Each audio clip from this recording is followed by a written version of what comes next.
Wow!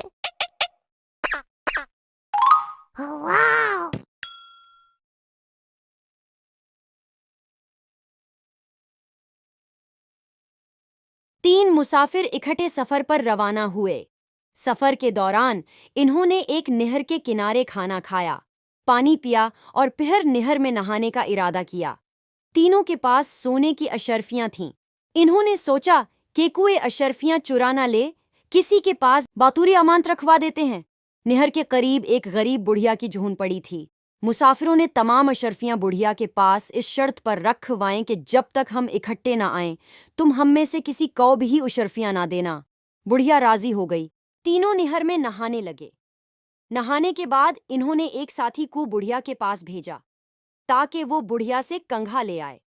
जिस साथी को कंघा लेने भेजा, उसके दिल में लालच पैदा हुआ। उसने बुढ़िया से कंघे के बजाय अशर्फियां मांगे।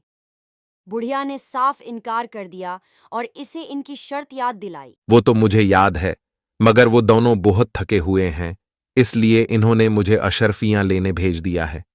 बुढ़िया ने ऊंची आवाज में दोनों मुसाफिरों से पूछा, दे दूं? मुसाफिर समझे कि बुढ़िया कंघे का पूछ रही है। इन्होंने कहा, दे दो। पहला साथी अशर्फियां लेकर भाग गया। जब बाकी दो साथियों को इंतजार करते करते काफी देर गुजर गई और इनका दोस्त ना आया, तो दोनों बुढ़िया के पास पहुंचे और अपने दोस्त के बारे में पूछा तो बुढ़िया बोली, वो तो काफी देर पहले अशर्फियां लेकर जा चुका है।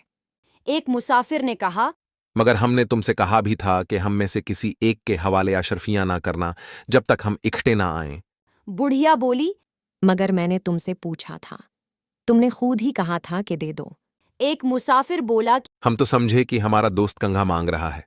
कि बुढ़िया और मुसाफिरों में बहस और तकरार होती रही। आखिर मुसाफिर बुढ़िया को काजी के पास ले गए और सारी तफसील बताई। काजी ने बुढ़िया से कहा, कसूर तो तुम्हारा है, तुमने ये क्यों ना कहा कि अशरफियां दे दूं?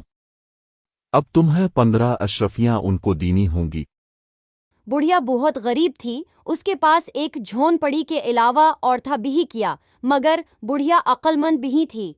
बुढ़िया बोली, मैंने अपना बयान नहीं बदला। मैं तुमको अशर्फियां देने को तैयार हूं, लेकिन तुम्हारे वादे के मुताबिक जब तक तुम तीनों हाजिर ना हो जाओ, मैं तुम्हें अशर्फियां नहीं दे सकती। काजी ने भी बुढ़िया की इस बात से इत्तेफाक किया।